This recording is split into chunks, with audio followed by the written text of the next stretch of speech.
Abagore cyangwa abakobwa beza muze hano mbabwire amwe mu magambo udakwiye kubwira umukunzi we cyangwa se umugabo mwashakanye, nyine wa muntu wagwisemo mu bandi, wa muntu wagutoranyije akakuvana mu bandi bakobwa bose akakugira umugore wiwe. Nyamuneka nubwo yaba yakubabaje bingana gute, nubwo yaba yaguteye agahinda bingana gute, nubwo yaba yagukomerekeje bingana gute, ano magambo ntuzayabwire umugabo wawe cyangwa se ntuzayabwire umukunzi wawe niba ukiri umukobwa. Ijambo rya mbere uba udakwiye gukinisha na gatoya, nta mugabo ukurimo.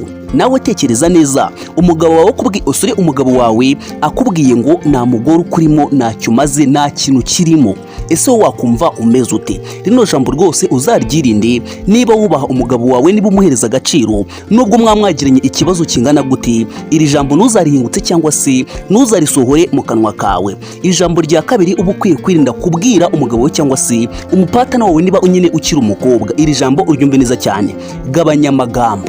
Iri jambo rero ryumva neza, gabanya amagambo. Iri jambo ntabwo ari ryiza kuribwira umuntu uhereza agaciro. Irindi jambo rikomeye cyane uba udakwiye kubwira umugabo we cyangwa se uba udakwiye kubwira nyine umukunzi wawe niba ukiri umukobwa, iri jambo uryumve neza cyane, bikora uko ubyumva. Iri ni ijambo rigaragaza umugore utararezwe, rigaragaza umukobwa udafite ikinyabupfura, rigaragaza umuntu ufite imitekerereze nyine idahwitse. Nubwo umuntu yaba yakubabaje, njya nkunda kubabwira ngo buriya umuntu nimugirana ikibazo, kugira ngo umuntu agaragare ko umunyabwenge nyine bigaragarira mu bigeragezo cyangwa se mu bibazo. Ndi buriya abanga nibo bavuga ngo umuntu wasinze n'umuntu warakaye, ngo akenshi amagambo bavuze abagaragaza nyine imitekerereze yabo cyangwa se uko bagufataga, uko bagutekerezagaho mu buzima bwabo bwa buri munsi. So niba uzi neza yuko uri umumama, niba uzi neza yuko uri umukobwa, nyamuneka itondere cyane ano magambo yose ndiho ndakubwira. Irindi jambo udakwiye gukinisha kubwira umugabo wawe cyangwa se umukunzi wawe, nyine niba ukiri umukobwa, niba uzi neza ko nyine ushaka kwigaragaza nk'umuntu warezwe,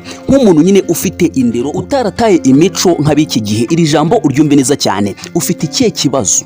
Ibaze kubwira umugabo wawe ngo ufite ikihe kibazo mu mutwe, wenda kubwira ikintu agahita umubwira ngo ufite ikihe kibazo n'umujinya mwinshi. Nyamuneka iri jambo nabwo ari ryiza, uzaryirinde, uzarigendere kuri, kubera yuko rishobora gutuma nyine ashobora kugufatira umwanzuro nawe ubwawe utari warigeze utekereza, kandi akakubabaza ubuzima bwawe bwose. Irindi jambo rero uba ugomba kwenda kubwira umugabo wawe, iri jambo uryumve neza cyane, uzanarimbayeho nagufite nabaho, ntacyo umaze mu buzima bwanjye. Iri jambo rero ryumva neza, bivuze ngo ikintu cyose yagukoreye cyose ujye utekereza, ya mabanga yose uziya hahandi yose, nyine bivuze ngo ibyo byose urabifashe ubihinduye zeru, nta kintu amaze, nta mugabo murimo, nta kintu avuze imbere yawe, nyine uramutse umutakaje n'ubundi n'abandi baza bakabigukorera. Rino jambo ntabwo ari ryiza, iri ngiri ryo ni ribi gusumba ayandi yose. Irindi jambo rero rya nyuma uba udakwiye kubwira